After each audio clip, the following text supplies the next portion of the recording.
Okay. On behalf of the Rosslyn Museum and Discovery Center, I, Sarah, would like to welcome you, Marilyn James and Bonnie, to the Rosslyn Museum and Discovery Center here in Rosslyn, BC. And thank you for coming to open this exhibit, Our Living Languages, from the Royal BC Museum. And I want to present you this gift of tobacco.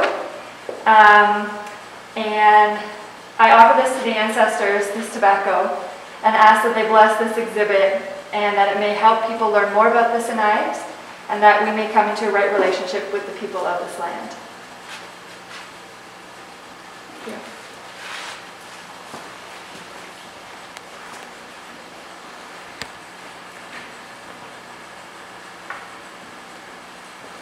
As you can see, I've been asked to come and welcome people to this təmxʷúlaʔxw, to this Sinixt territory, to welcome this exhibit about languages.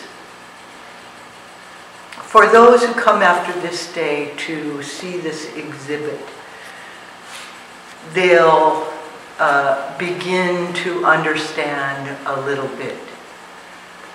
But as it was presented, maybe they might learn a little bit more about the Sinixt people.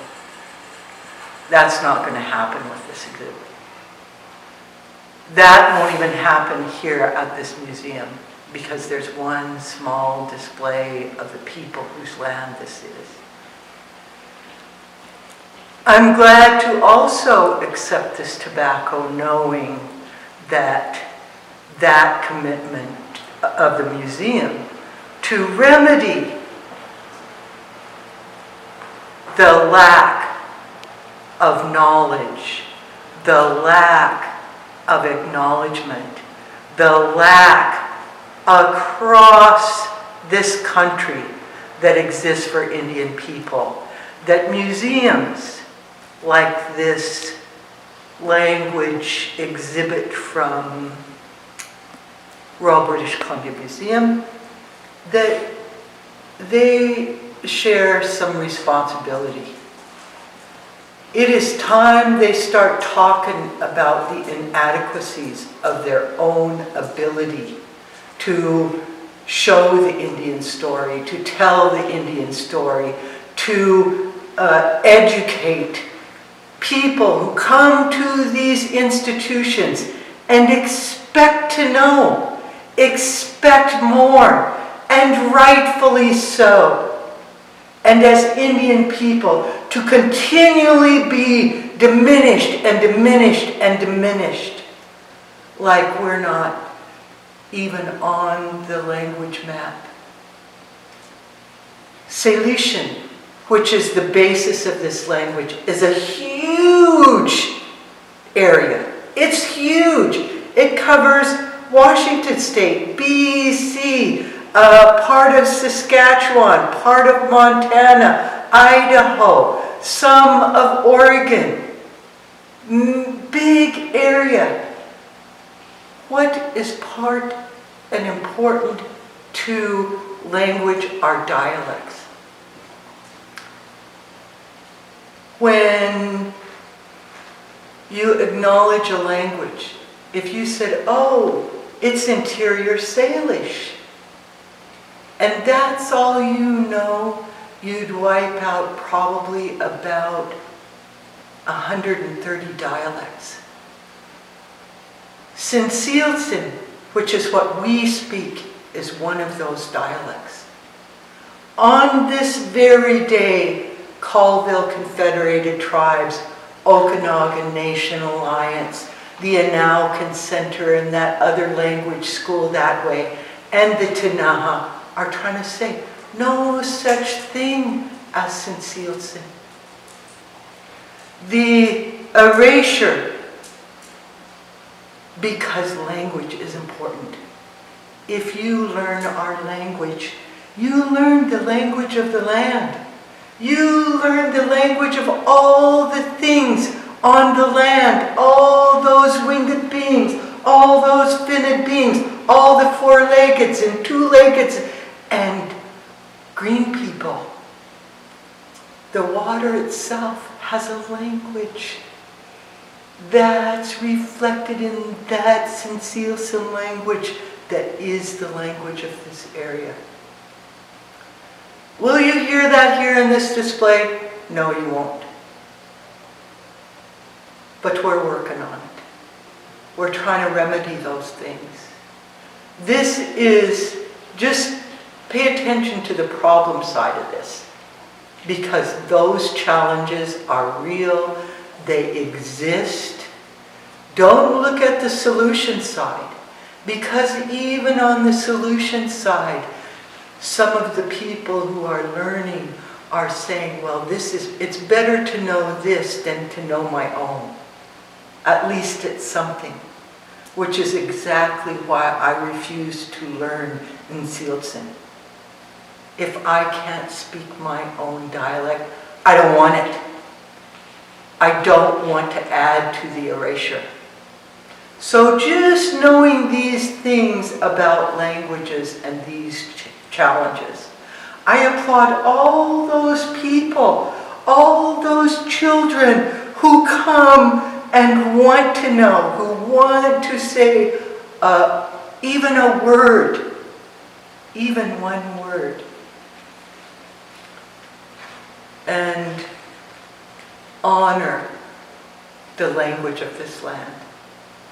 Honor my ancestors who this tobacco was presented to.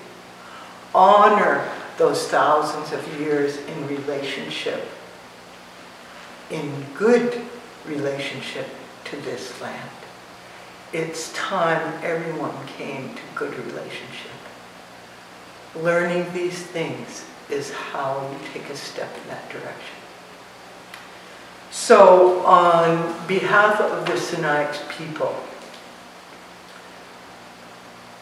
and to ask for this blessing for this exhibit to be here, to profile these things and the tobacco presented to me, I accept.